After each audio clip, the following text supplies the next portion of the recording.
ओम शांति। 21/6/2023।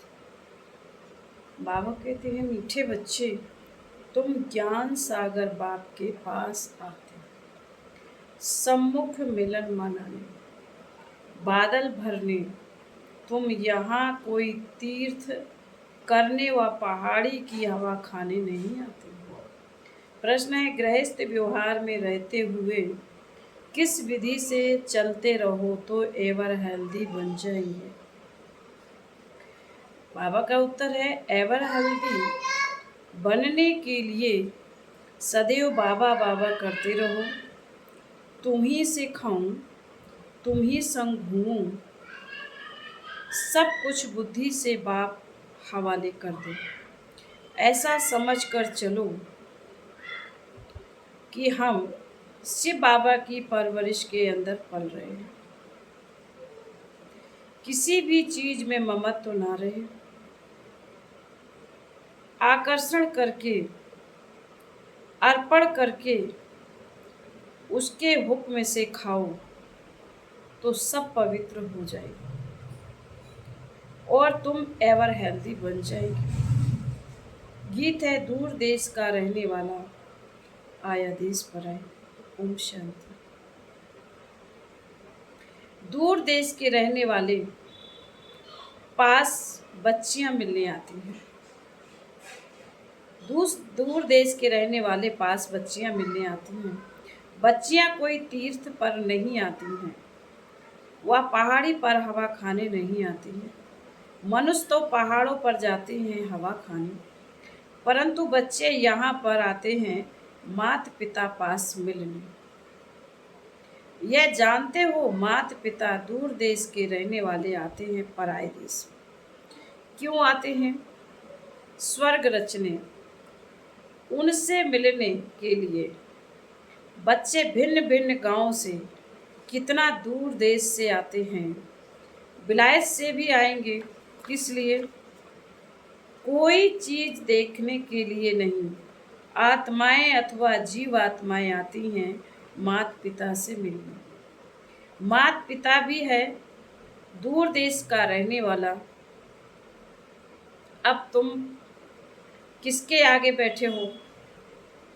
माता पिता के सामने बैठे हो, जिससे स्वर्ग के सुख मिलने हैं, परंतु उनकी मत पर चलने से। इसलिए श्रीमत का इतना गायन है। भगवान वाच श्रीमत गाई हुई है। ब्रह्मा विष्णु शंकर की श्रीमत का गायन नहीं है। सबसे श्रेष्ठ माता पिता है, जिसका गायन करते हैं। इस सृष्टि के रचयिता माता पिता का आवाहन करते हैं कि इस छीछी पतित दुनिया में आओ, हमको पावन बनाओ। अब वह पराये देश में आया है, तुम भी पराये देश में बैठे हो। यह रावण का देश है। यह अकासुर, बकासुर, पूतनाएं, सूर्पनखाएं, हिरण्यकश्यप आदि सब इस मनुष्य सृष्टि के मनुष्यों पर नाम है। असुरों का कोई दूसरा रूप नहीं है, ना देवताओं का कोई दूसरा रूप है, ना चार भुजाएं हैं तो वह भी मनुष्य और देवताएं भी मनुष्य। परंतु देवताओं को पावन देश में पुनर्जन्म था। सतयुग त्रेता जैसे ईश्वर का घर है। स्वर्ग में आते हो तो अपने घर में आते हो। अब हो पराये घर, रावण के घर में, तो बाप आकर तुमको रावण के घर से छुड़ाते हैं, लिबरेट करते हैं। आधा कल्प तो तुम माया के देश में पुनर्जन्म लेते रहते हो। सतयुग त्रेता में तो राम राज अर्थात ईश्वर का राज्य है, क्योंकि ईश्वर ने स्थापन किया है। आधा कल्प कहाँ पुनर्जन्म लेते आए हैं। आधा कल्प रावण के राज्य में पुनर्जन्म लिया। अब बच्चों को समझ पड़ी है कि हम कितने सामने बैठे हैं। किसके सामने बैठे हैं? यह टीचर भी है, सतगुरु भी है। तुम माताएं भी टीचर हो, सतगुरु भी हो, तुम भी टीचर हो। मनुष्य से देवता बनाने लिए अब तो तुम आसुरी संप्रदाय से देवी संप्रदाय बन रहे हो। तुमको कांटों से फूल बनाने इस रथ पर बाप सवार हो आए हैं। यह तो बच्चों से मिलने और देशों में भी जाते हैं, क्योंकि चैतन्य ज्ञान सागर है, जड़ सागर तो नहीं है जो डुबो दे। नहीं, यह चैतन्य है, गायन है। आत्मा परमात्मा अलग रहे बहुकाल, तो परमात्मा भी आते हैं, तो उनसे मिलने आए भी उनसे मिलने आत्माएं भी आती हैं। कहाँ कहाँ से बच्चियां आती हैं, बाप भी चक्र लगाते हैं। भक्तों ने तो जहाँ तहाँ मंदिर बनाए हैं, जैसे क्राइस्ट के जड़ चित्र भी बनाते हैं। अब वह तो है देहधारी, और जो भी हैं ब्रह्मा विष्णु शंकर देहधारी हैं। इन सबसे ऊंच तो है भगवान। उनको अपना शरीर नहीं है। उनको तो सभी बाप उनको तो सभी बाप कहेंगे, परम पिता, गॉड फादर। उनको तो ना स्थूल सूक्ष्म शरीर है, उनको तो ना स्थूल शरीर है ना सूक्ष्म शरीर है। आते भी हैं जरूर, कैसे आते हैं यह सब भूल गए।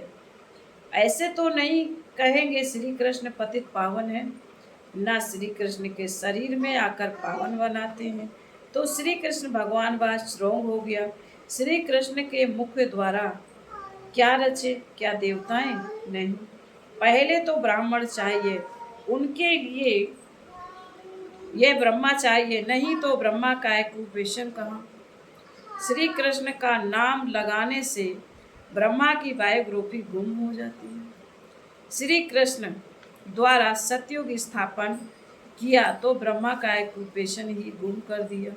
परंतु तुम बच्चे जानते हो, जो यहाँ आते हो, बाकी जो नहीं जानते वह समझेंगे कि यह भी एक सत्संग है, जहाँ गीता सुनाते हैं, परंतु यहाँ कौन सुनाते हैं यह तुम बच्चे जानते हो। ज्ञान का सागर मोस्ट विलविट बा माता पिता सुनाते हैं। कितना मीठा, कितना प्यारा।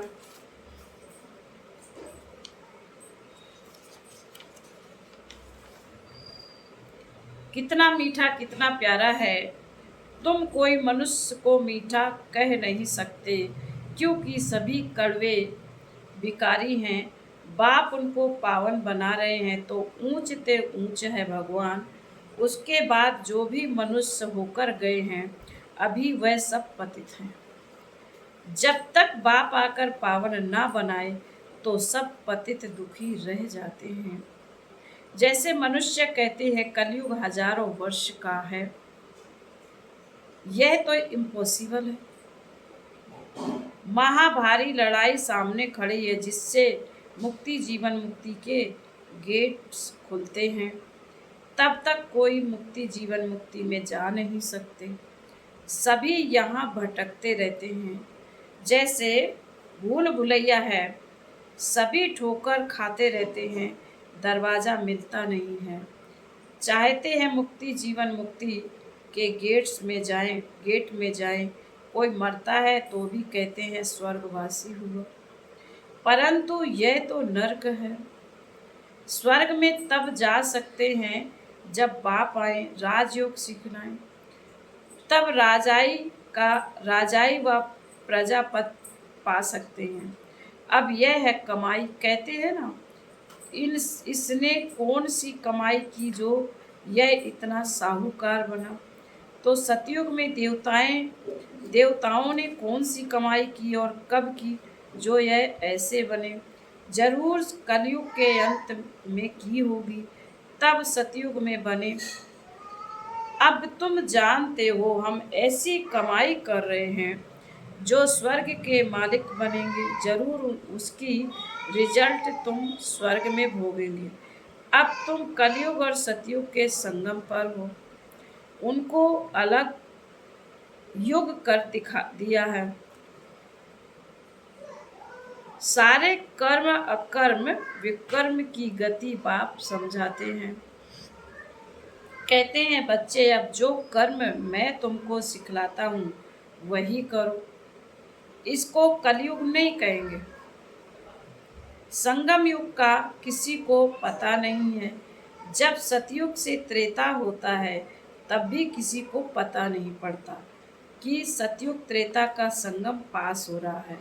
यह पीछे गया यह पीछे गाया जाता है कि सतयुग में फलाने राज्य करते थे, त्रेता में फलाने राज्य करते थे। द्वापर हुआ तो देवी देवता वाम मार्ग में चले गए। यह सब अब तुमको पता पड़ता है। यह ज्ञान और कोई में नहीं है। तुम ही वर्ल्ड की हिस्ट्री ज्योग्राफी पढ़ते हो। तुम्हारे पास एम ऑब्जेक्ट है। जो भी दुनिया में गीता पाठशालाएं हैं वहाँ वेद शास्त्र सुनाते हैं। एम ऑब्जेक्ट कोई नहीं। स्कूल कॉलेज को पाठशाला कहते हैं। वह पढ़ाई फिर भी सोर्स ऑफ इनकम है। तो तुम्हारे पास एम ऑब्जेक्ट है कि इस पढ़ाई से पावन बन मुक्ति धाम में जाएंगे, फिर वहाँ से पार्ट बजाने सतयुग में आएंगे। तुमको सतयुग से कलयुग तक कौन सा पार्ट बजाना है वह सारा पता है। तुम बादल यहाँ आए हो भरने के लिए, 21 जन्म के लिए सोर्स ऑफ इनकम बनाने। कितनी ऊंच पढ़ाई है तो पढ़ाने वाला भी ऊंच ते ऊंच, भगवान एक है, बाकी तो सब हैं बहन भाई। ब्रह्मा सरस्वती शंकर पार्वती विष्णु सब इनके बच्चे हैं। बच्चों को बच्चों से वर्षा नहीं मिलता, वर्षा बाप से मिलता है। जो जैसा पुरुषार्थ करेंगे वैसा वर्षा मिलेगा। और पुरुषार्थ कितना सहज है।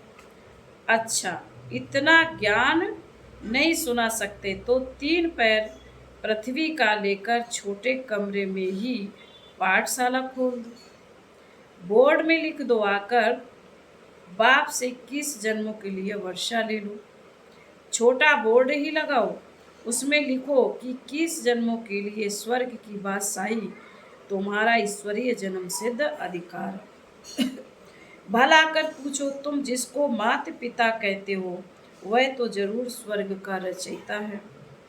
तो तुमको जरूर स्वर्ग का वर्षा मिलना चाहिए। वह कहते निरंतर मुझे याद करो और सबको भूलो। इनके साथ रहते, सामने देखते हुए बुद्धि वहाँ लगानी है।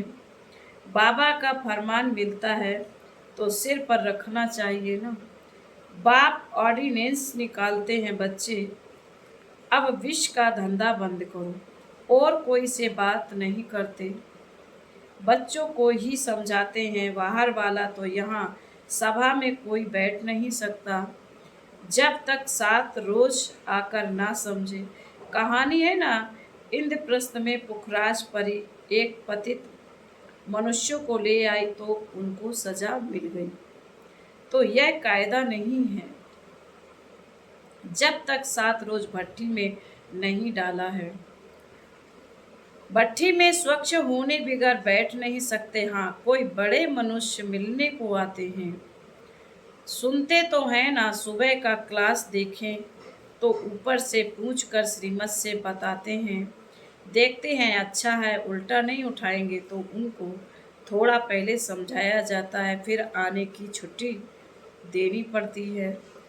तुम सबको समझाओ कि यह हमारे माता पिता हैं जिससे स्वर्ग के सुख मिलते हैं। यह बाप, टीचर, सतगुरु तीनों हैं। तुमको जैसे 3 इंजन मिले हैं, इसी समय तीनों इकट्ठे मिलते हैं। यहाँ तो अलग अलग मिलते हैं। पहले बाप, फिर टीचर और वृद्ध अवस्था में गुरु करते हैं। अब किसकी परवरिश के नीचे हो? शिव बाबा की, क्योंकि तुम्हारे पास जो कुछ भी है वह शिव बाबा को अर्पण किया है। तुम्हारी परवरिश जैसे कि शिव बाबा के भंडारी से होती है।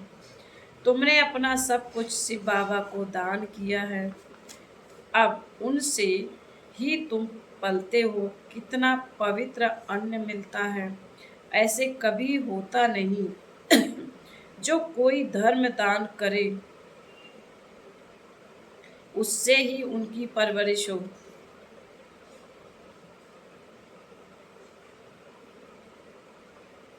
ऐसा कभी होता नहीं, जो कोई धर्म यानी दान करे उससे ही उनकी परवरिश होती है, परवरिश हो।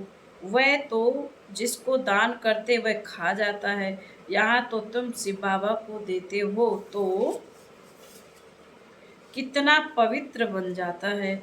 इससे तुम्हारी ही परवरिश होती है। बाप कहते हैं घर में रहकर ऐसा समझो सब बाबा का है। ऐसे समझ बाप को तो हूबहू तुम शिव के भंडारे से खाते हो। ऐसा समझ खाते हो तो हूबहू तुम शिव बाबा के भंडारे से खाते हो। इसमें कोई ममत तो नहीं। बाप को समझाते हो, बाप का समझते हो, बाप बाप का समझते हो, बाप का दिया हुआ है, बाप को अर्पण किया हुआ है, उनके हुक्म से खा रहे हैं। भल बैठा घर में है परंतु शिव के भंडारे से खाते हैं। कहते हो ना तुम ही से खाऊं, तुम ही से सोऊं, तुम ही तुम ही से घूमूं। बाबा बाबा कहने से उनसे योग लगा रहेगा, एवर हेल्दी बन जाएंगे। यह है हेल्दी बनने की सेनेटोरियम सेनेटोरियम। उस सेनेटोरियम में सारी आयु थोड़े ही रहते हैं, थोड़ा टाइम रह कर के चले जाते। यहाँ तो तुम बैठे हुए हो। एवर हेल्दी 21 जन्मों के लिए बनते हो। यहाँ आते हो किसके लिए?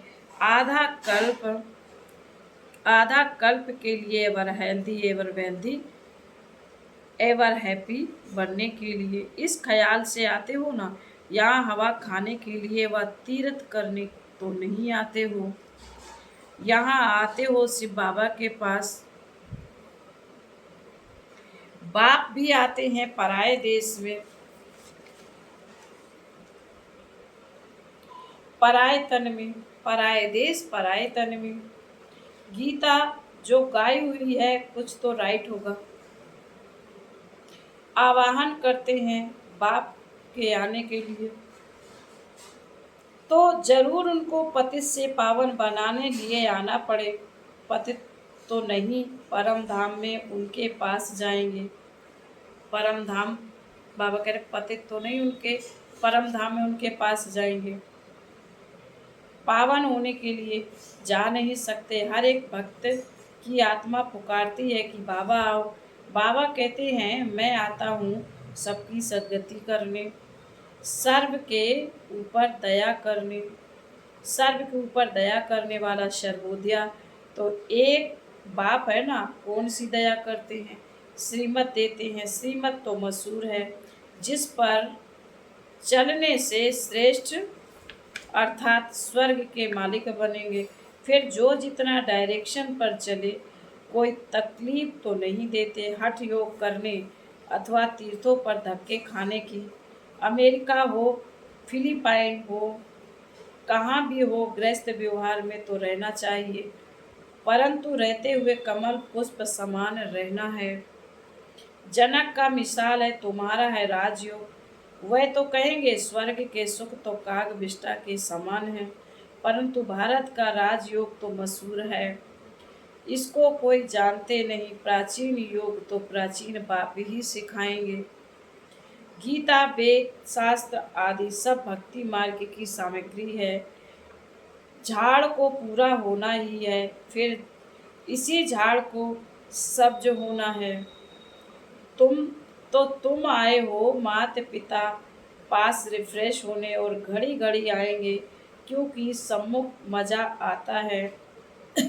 यहाँ सदा के लिए तो बैठ नहीं सकते, लो नहीं है। अपना गृहस्थ व्यवहार भी संभालना है जरूर। बाकी यह पाठशाला अर्जुन बहुत वृद्धि को पाएगी।